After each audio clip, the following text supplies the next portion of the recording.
Ya, puji nama Tuhan, salam sejahtera bagi kita semua, Shalom. Kembali berjumpa dalam program pembekalan karakter yang dihadirkan oleh GBI Morasaron Jakarta. Dan ini juga sudah masuk kepada tahun yang keempat. Kita sudah mengudara dengan program Faith Minutes ini dari tahun 2020 pada saat kita sedang lockdown pandemi COVID-19. Dan di tahun keempat ini saya dengan penuh semangat, sukacita, bahkan bangga menghadirkan sebuah rangkaian serial pembahasan yang terbaru berbicara tentang pengembangan diri.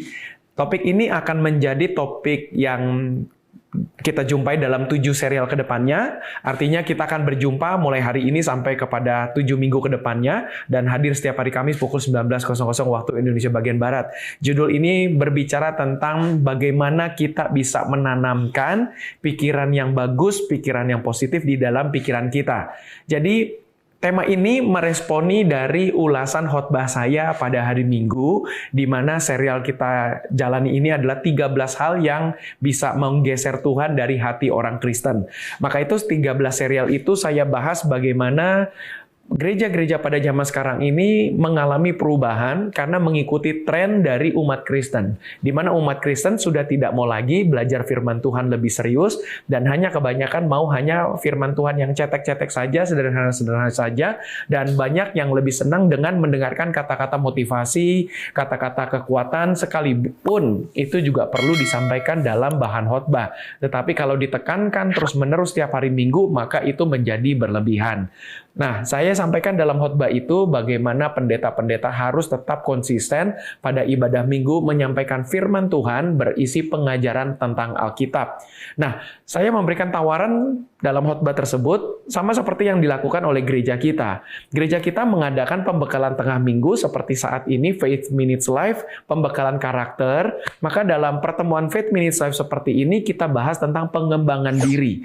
Maka itu serial hari ini pun dan seterusnya 7 minggu ke depan ini akan membahas tentang 7 pikiran yang menjadi penghambat dari pengembangan diri. Maka itu serial ini akan menolong Bapak Ibu Saudara-saudari sebagai sebuah fitur tambahan yang dihadirkan oleh gereja kita, karena pada hari Minggu, mimbar yang digunakan untuk ibadah Minggu akan selalu membicarakan tentang Tuhan Yesus Kristus. Tetapi ketika membicarakan tentang pengembangan diri, maka kita gunakan mimbar pada hari Kamis seperti ini. Maka itu serial ini akan menolong Bapak Ibu Saudara-saudari dalam pengembangan diri. Maka itu akan ada banyak kata-kata motivasi, kalimat-kalimat motivasi yang saya hadirkan dalam pertemuan ini, supaya Bapak Ibu Saudara-saudari ini menjadi bukti juga bahwa Gembala GBI Morasaron tidak hanya jago khotbah tentang ayat-ayat firman saja, tetapi juga tentang motivasi seperti ini. Makanya kita hadirkan pertemuan kami seperti ini. Dan ini jangan lupa sudah tahun keempat, berarti ini bukan barang baru, ini bukan program baru, ini bukan produk baru, ini sudah program yang tinggal tahun depan sudah akan masuk kepada setengah dekade masa yang sudah mengudara.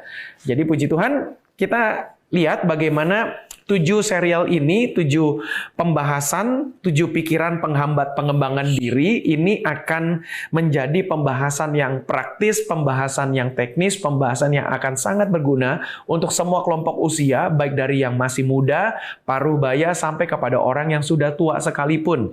Karena memang ini menjadi pembahasan yang mau menolong untuk kita semua. Maka itu Bapak Ibu Saudara, dari serial ini kalau kita lihat, dimulai dari seri pertama dengan kalimat yang sering kali ada di dalam pikiran orang. Kalimatnya adalah saya tidak bisa. Dan ini menjadi pembahasan pertama. Pembahasan kedua nanti adalah saya tidak tahu caranya. Kemudian yang ketiga, tidak gampang buat saya. Seri keempat, saya tidak jago. Kemudian yang kelima, saya takut melakukan kesalahan. Kemudian yang keenam, orang lain lebih hebat melakukannya. Dan yang ketujuh adalah saya menyerah. Maka 7 pembahasan ini akan menuntun kita semua, sekaligus juga akan memberkati saya sebagai pemateri, pemapar. Maka serial ini akan menolong kita semua. Kita masuk kepada seri pertama, yaitu kalimat saya tidak bisa. Berapa banyak orang tidak bisa mengembangkan diri karena terjebak di dalam pikirannya dengan kalimat saya tidak bisa. Dan ketika misalnya saya juga memberikan masukan kepada anak-anak saya, mulai dari yang pertama, kedua, ketiga, semua juga pasti mulai dengan kalimat saya tidak bisa. Dan ketika saya juga melihat melihat diri saya dulu waktu saya lebih muda lagi, saya juga sering kali mengucapkan kalimat saya tidak bisa. Dan ini ternyata yang membantu saya untuk bisa mengembangkan diri dengan cara mengeliminir kalimat saya tidak bisa. Dan ini selalu menjadi alasan-alasan yang banyak orang ucapkan, dan tidak sedikit kalimat tersebut itu bersarang nyangkut di dalam pikirannya. Maka itu tujuan seri pertama ini, bahkan 6 serial berikutnya, mau menolong Bapak Ibu Saudara-saudari semua supaya kita menghilangkan kalimat saya tidak bisa. Maka yang pertama, sebagai pendahuluan dulu supaya Bapak Ibu Saudara-saudari bisa mendapatkan pemikiran yang sama seperti saya, bahwa mesti kita sadari memang pikiran manusia diciptakan Tuhan untuk menyimpan logika. Jadi pikiran kita ini saya pisahkan dengan hati kita. Hati dan pikiran ini adalah dua elemen yang berbeda yang sering kali saya suka khotbahkan dalam ibadah minggu.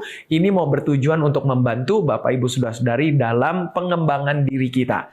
Kalau dalam ibadah minggu saya khotbahkan ini hati dan pikiran supaya kita bisa mengupayakan Roh Kudus bekerja dalam hidup kita, firman Tuhan bisa kita laksanakan dalam hidup kita, maka itu kita pisahkan antara pikiran dan hati. Nah, dalam pembekalan karakter ini pun kita juga tetap konsisten memisahkan pikiran dan hati. Karena sekali lagi pikiran ada tempat di mana kita menyimpan logika. Di mana kita belajar, kita baca buku, kita ikut training, kita ikut seminar, kita ikut webinar, apapun bentuk pelatihan-pelatihan kita itu yang biasa diungkapkan dalam istilah hard skill itu adalah tersimpan di dalam pikiran. Sementara soft skill itu tersimpan di dalam hati kita. Soft skill itu saya suka katakan adalah pengalaman-pengalaman kehidupan. Misalnya ketika kita dari kecil, ketika bergaul dengan banyak orang, dengan beragam suku, nah di situ kita mendapatkan pengalaman-pengalaman kehidupan. Kita tinggal berpindah-pindah bersama dengan orang tua kita. Mungkin kita tadi adalah orang tinggal di kota A, kemudian kita pindah ke kota B, orang tua kita karena pekerjaan pindah lagi ke kota C, maka kita berpindah-pindah itu pun mendapatkan pengalaman, dan itu semua tersimpan di dalam hati kita. Maka itu saya sengaja pisahkan hati dan pikiran dalam episode ini sebagai pendahuluan untuk membantu Bapak Ibu Saudara-saudari bisa menyelami topik kita secara clear, secara jelas. Puji Tuhan. Kemudian memang kita juga melihat pikiran ini ternyata adalah tempat di mana manusia mengelola suasana hati dan juga pikiran. Makanya pikiran itu yaitu tempat menyimpan logika, juga menjadi tempat di mana perasaan suasana hati kita itu diolah di dalam pikiran kita. Nah, misalnya ketika kita merasa hati kita sedang kesal, kita punya pengalaman hidup ini dari kekesalan itu akhirnya mau meluap dalam hidup ini. Nah, ketika kita mau meluapkan perasaan kesal itu ke dalam tindakan atau tutur kata atau postingan di media sosial, itu kita olah terlebih dahulu dalam pikiran kita. Kita pertimbangkan dulu, nih baik nggak ya, kok kenapa aku kesal begini, gimana kalau aku kesal, aku luapkan misalnya di media sosial, itu semua diolah di dalam pikiran. Maka itu pikiran adalah tempat yang luar biasa. Dan Tuhan menciptakan pikiran manusia itu dengan ajaib. Maka itu apa yang ada dalam hati, tempat menyimpan perasaan, diolah juga di dalam pikiran, tempat di mana logika itu berada, tetapi juga luar biasanya pikiran ada tempat di mana kita bisa mengolah suasana hati kita itu dengan logika kita. Maka itu memang pikiran itu menjadi satu tempat yang luar biasa, menjadi tempat di mana kita setiap hari mengendalikannya. Puji Tuhan. Nah, kemudian kita juga melihat bagaimana Alkitab membahas tentang hati manusia berisi tentang hal-hal yang tidak baik. Maka itu Bapak Ibu Saudara-saudari, seperti yang saya katakan tadi, hati kita adalah tempat menyimpan suasana hati, perasaan, pengalaman-pengalaman hidup, dan seringkali kita menjadi marah, kesal, kecewa, itu semua ada dari tempat hati kita. Nah, memang Alkitab mengatakan, Yeremia 17 ayat yang ke-9, di sana dikatakan betapa liciknya hati, lebih licik daripada segala sesuatu, hatinya sudah membatu, siapakah yang dapat mengetahuinya? Di dalam kitab Yeremia 17 ayat 9 itu, di sana tercatat dengan jelas hati itu ada tempat di mana segala licik dalam hidup manusia itu ada di hati. Maka itu hati-hati dengan ungkapan-ungkapan, ikutilah hatimu, follow your heart. Sementara Alkitab katakan betapa liciknya hati, lebih licik daripada segala sesuatu. Dan masalahnya adalah sekarang pendeta-pendeta pun memasukkan kalimat follow your heart di dalam khotbah-khotbah minggu. Padahal yang harus kita lakukan adalah bukan follow your heart, tapi follow the Holy Spirit, ikuti Roh Kudus, atau follow the scripture, ikutilah firman Tuhan. Follow Jesus, itu yang diperintahkan. Tetapi tapi jangan follow your heart. Artinya, ketika orang suka mengajarkan dalam pesan-pesan motivasi adalah salah satu ungkapan lainnya bukan lagi sekedar follow your heart, tapi follow your gut. Artinya gut itu bukan G-O-D Tuhan, tapi G-U-T. Arti GUT itu adalah seperti gambaran tentang perut. Jadi apa yang dirasakan di dalam perut, apa yang terasa itu udah ikuti aja. Biasanya apa yang pertama kali dirasakan, itu yang benar biasanya. Insting yang pertama itu yang biasanya benar. Tetapi ternyata kita harus mengetahui insting manusia itu sudah terkorupsi karena dosa. Maka itu ungkapan follow your heart, follow your gut, itu sebetulnya tidak relevan dengan apa yang Alkitab katakan.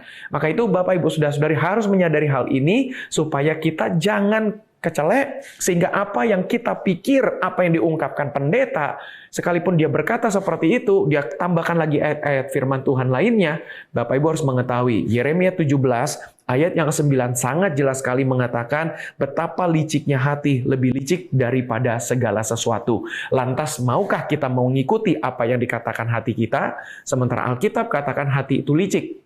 Berikutnya lagi Pengkhotbah 9 ayat 3. Inilah yang celaka dalam segala sesuatu yang terjadi di bawah matahari. Nasib semua orang sama. Hati anak-anak manusia pun penuh dengan kejahatan dan kebebalan, dan dalam hati mereka seumur hidup. Dan kebebalan ada dalam hati mereka seumur hidup, dan kemudian mereka menuju alam orang mati. Maka dua bagian Alkitab ini, satu dari Yeremia, satu dari Salomo, ini dua orang hebat. Bahkan Salomo pun tidak ada orang yang lebih pintar sebelumnya dan tidak akan ada lagi orang lebih pintar sesudahnya. Inilah Salomo. Maka itu orang yang paling pintar saja sudah mengatakan hati ada tempat kelicikan, tempat kejahatan, tempat kebebalan. Nah, sementara sekarang pendeta malah bisa mengajarkan follow your heart. Maka itu pendeta-pendeta ini mengikuti apa yang motivator-motivator katakan, dan yang menyedihkannya adalah bukannya pendeta makin banyak baca Alkitab, tetapi pendeta makin banyak baca buku motivasi-motivasi. Dan inilah menjadi masalahnya. Maka itu saya mencoba menghadirkan serial ini untuk menolong atau menjadikan sebuah program untuk menolong Bapak Ibu Saudara-saudari. GBI Mawar Sarun Jakarta menghadirkan ibadah minggu itu hanya untuk bicara tentang firman Tuhan, bicara bahwa kita orang berdosa, kita perlu Tuhan Yesus, kita perlu keselamatan supaya kita bisa masuk ke kerajaan sorga. Nah, sementara dalam program ini kita mau hadirkan tentang program-program motivasi, tetapi motivasi yang Alkitabiah. Sementara apa yang ada di luar sana, kebanyakan motivasi-motivasi yang berangkat dari motivator-motivator yang tidak menggunakan Alkitab sebagai landasannya. Nah, Bapak Ibu akan lihat, saudara-saudari, apa yang saya bahas ini akan menolong Bapak Ibu memahami motivasi yang benar seperti apa. Haleluya. Kemudian Filipi 4 ayat yang ke-8, di sana juga menceritakan bagaimana Alkitab membahas bahwa pikiran manusia harus diisi dengan hal-hal yang baik. Bahwa pikiran manusia pun ini juga terkorupsi karena dosa. Maka itu kita mesti suntikan pikiran itu dengan hal-hal yang positif. Filipi 4 ayat yang ke-8, jadi akhirnya saudara-saudara, semua yang benar, semua yang mulia, semua yang manis, semua yang adil, semua yang suci, semua yang manis, semua yang sedap didengar, semua yang disebut kebajikan dan patut dipuji, pikirkanlah semuanya itu. Jadi kita bertugas untuk memasukkan segala yang positif di dalam pikiran kita. Sementara apa yang selama ini diajarkan, bahkan sedihnya sekali dari mimbar-mimbar ibadah minggu gereja-gereja di akhir zaman ini, justru kata-kata motivasi yang dimasukkan, kata-kata dorongan yang tidak berlandaskan Alkitab. Oke, kita akan masuk dalam ulasan hari ini. Karena ini seri pertama, maka itu saya sampaikan materi sebagai pendahuluan ini dengan begitu panjang, supaya Bapak Ibu Saudara-saudari mau mengetahui urgensi pembahasan serial ini. Puji Tuhan. Nah, ketika kita masuk kepada seri pertama ini bicara tentang bagaimana kalimat saya tidak bisa itu selalu ada dalam pikiran kita, dan kita bertugas untuk bisa mengeliminir kalimat itu bahwa sebetulnya saya bisa. Nah, makanya bagaimana caranya supaya saya bisa itu sesuai dengan apa yang Alkitab katakan. Maka yang pertama adalah Bapak Ibu Saudara-saudari, kita mesti belajar untuk mau berkomitmen untuk selalu belajar. Sekali lagi yang pertama adalah saya berkomitmen untuk mau belajar. Artinya Bapak Ibu Saudara-saudari, kita harus tanamkan dalam hati dan pikiran kita bahwa prinsip komitmen untuk selalu mau belajar. Seperti yang dikatakan oleh firman Tuhan banyak sekali sebetulnya menceritakan bagaimana kita mesti banyak belajar. Kita mesti berguru kepada orang, kita mesti cari orang-orang sebagai mentor kita, sebagai penolong kita, supaya mereka bisa membimbing kita. Gambaran seperti Tuhan Yesus sebagai mentor, di mana murid-muridnya 12 orang, itu sebagai menti-mentinya, sebagai pengikutnya, sebagai disciples-nya dari Tuhan Yesus, sebagai murid-murid pengikut Tuhan Yesus, mereka itu belajar dari apa yang Tuhan Yesus katakan. Maka itu seperti kata Tuhan Yesus, marilah belajar kepadaku, engkau yang letih lesu dan berbeban berat. Disitulah kata-kata motivasi yang Tuhan Yesus berikan supaya kita belajar kepada Tuhan Yesus, bukan belajar kepada orang yang lain. Maka itu intinya adalah kita mesti mau belajar. Dengan kata lain, Bapak Ibu Saudara-saudari, yang pertama adalah kita mesti berkomitmen untuk mau belajar. Karena apa? Karena belajar adalah kunci untuk bisa melakukan sesuatu. Sekali lagi, belajar adalah kunci untuk bisa melakukan sesuatu.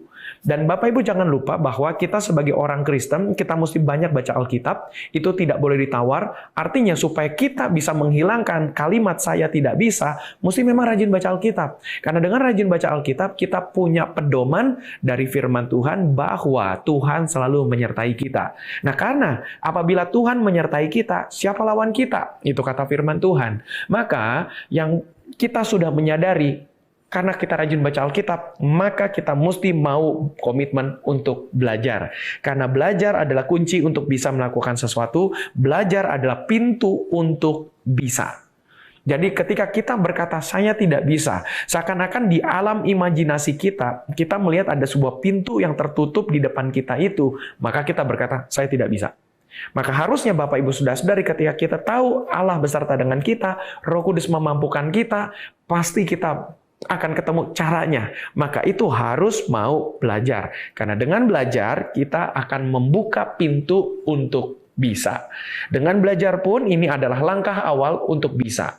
Jadi kita mau katakan dalam pikiran kita, pasti aku bisa, bersama Tuhan aku akan lakukan hal-hal yang gagah perkasa, maka kita akan punya kunci untuk buka pintu kemustahilan itu. Maka pintu itu akan terbuka dan kita masuk dalam pintu bisa, dan kemudian selanjutnya kita akan bisa melangkah menuju kepada bisa. Jadi Bapak Ibu Saudara-saudari, jangan takut, pasti kita akan bisa melakukannya selama kita berkomitmen untuk mau belajar. Belajar adalah langkah pertama untuk bisa. Yang kedua, yang terakhir adalah harus kita katakan dalam pikiran kita, saya berkomitmen untuk selalu mau mencoba. Harus selalu mencoba, harus selalu berupaya. Alkitab menggambarkan begitu banyak tokoh-tokoh Alkitab yang selalu mencoba, dan selalu mencoba. Misalnya ketika Yusuf, contoh lagi Daud, bagaimana mereka mulai dari penggembalaan domba-domba yang tidak banyak, domba-domba yang sedikit, tetapi karena mereka sungguh-sungguh, karena mereka mau selalu mencoba, makanya mereka berhasil. Contoh ketika Daud berhadapan dengan Goliat, ketika Daud akan maju, maka Saul yang menjadi raja pada saat itu, raja Israel, berkata kepada Daud, Daud, kamu badannya kecil begini, kamu masih muda, kamu kelihatannya belum pernah pengalaman, belum pernah ikut latihan tentara Israel, kamu mau melawan Goliat yang besar itu, tentara Filistin yang sangat terlatih. Lalu Daud berkata begini, tenang saja Paduka, Tuanku Raja, aku ini sudah biasa menggembalakan domba, melawan beruang, melawan singa, bahkan melawan orang-orang yang mau mencoba mencuri, aku sudah biasa. Artinya Daud sudah biasa mencoba melatih dirinya. Berarti artinya Daud ini bukan serta-merta tidak punya pengalaman apa-apa, tetapi pengalamannya adalah bagaimana dia menghadapi binatang buas, dia menghadapi perampok-perampok yang mau mencoba mencuri domba-dombanya, maka itulah yang selalu Daud sudah biasa lakukan. Bahkan kita tahu bagaimana caranya Daud mengalahkan Goliat hanya dengan ketapel saja, bahkan dengan satu batu saja. Bayangkan ini bukan mujizat yang terjadi dalam arti serta bukan berarti Daud tanpa pernah latihan menggunakan ketapel, lalu dengan mujizat terjadi mendadak dia bisa pakai ketapel, langsung kena tepat sasarannya. Enggak, Daud itu seorang gembala, gembala itu punya peralatan ketapel, salah satu peralatannya untuk apa? Untuk bisa dia nakuti binatang-binatang. Ketika misalnya singa mau menerkam dari jauh sudah datang, Daud sudah mengayunkan ketapelnya, kemudian diarahkan batunya kepada binatang-binatang buas. Artinya, pasti Daud untuk bisa menggunakan ketapel itu, dia selalu belajar untuk mencoba. Jadi bayangkan kalau misalnya seorang anak laki-laki kecil, papanya berkata, ayo nak, kamu gembalakan domba. Aku tidak bisa, aku tidak bisa. Pasti itu akan selalu menjadi anak yang tidak diharapkan orang tua. Pasti orang tuanya akan pukul, orang tuanya akan selalu marah, dan arahkan, kamu pasti bisa, kamu pasti bisa. Jadi intinya adalah, sekali lagi, saya berkomitmen untuk selalu mau mencoba. Itulah alasan yang kedua, dan alasan yang terakhir, Bapak Ibu Saudara-saudari, mencoba adalah langkah kedua untuk menuju kepada kesuksesan. Mencoba adalah langkah kedua sesudah belajar. Jadi yang pertama mau belajar, yang kedua harus mau mencoba. Kalau belajar tanpa mencoba, apa gunanya? Kalau belajar lalu kemudian tidak mau mencobanya, ini sama saja seperti tidak ada gunanya belajar itu. Jadi harus belajar, kemudian mencoba. Nah, itu sangat penting supaya poin pertama ini Bapak Ibu Saudara-saudari bisa kita eliminir dari kalimat dalam pikiran kita, saya tidak bisa. Pasti kita bisa.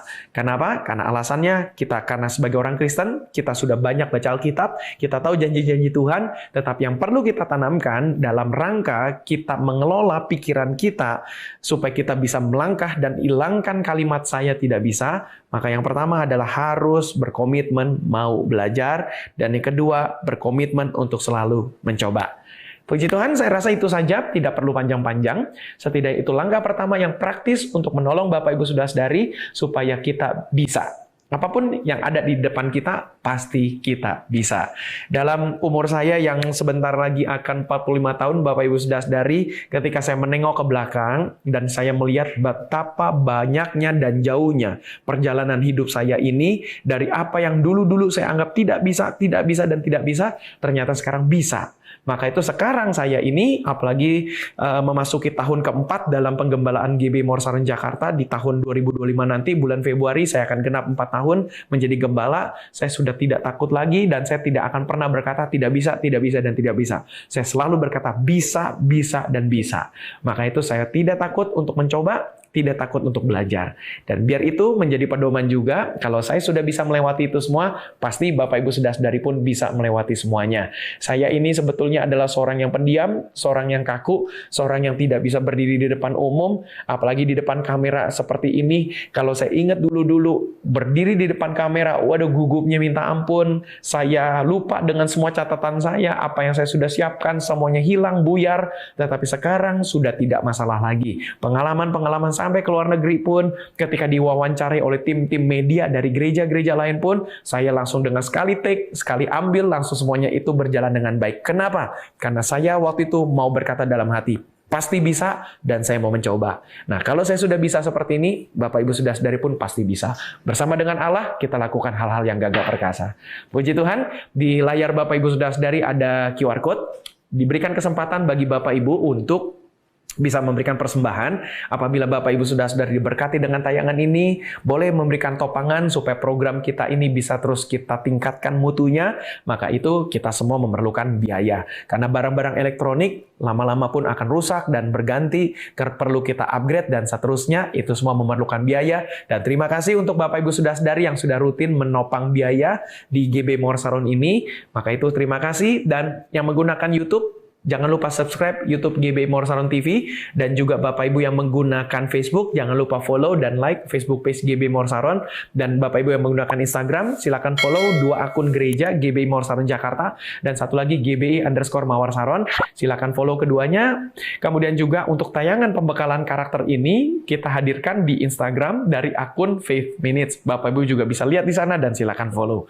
Puji Tuhan, terima kasih, dan Bapak Ibu yang menggunakan podcast, silakan bisa menikmati juga podcast di Apple Podcast, Spotify Podcast, dan juga Google Podcast yang sekarang berubah menjadi YouTube Podcast. Bapak Ibu bisa dengarkan dalam bentuk audio di sana. Baik, puji Tuhan, seperti biasa, karena ini tayangan dari gereja, artinya tayangan rohani, maka saya dengan sukacita mau menutup pertemuan kita dengan doa. Mari kita berdoa. Bapa dalam sorga, terima kasih untuk pembekalan yang sudah kami dapatkan ini. Tuhan bimbing kami supaya kami semakin bisa melangkah maju, semakin bisa mencapai kesuksesan dalam hidup kami, dengan harapan adalah kami mencapai target Tuhan secara penuh di dalam hidup kami. Seperti pembahasan hari ini, tidak ada yang tidak bisa, semua pasti bisa. Maka itu Roh Kudus bimbing kami, bantu kami supaya kami bisa mau belajar dan kami berani mau melangkah. Itu 2 alasan, 2 langkah untuk kami menjadi bisa. Terima kasih Bapak, tolong kami setiap yang mempunyai pergumulan hidup, dan bagi kami yang sakit, Tuhan sembuhkan kami dalam nama Tuhan Yesus.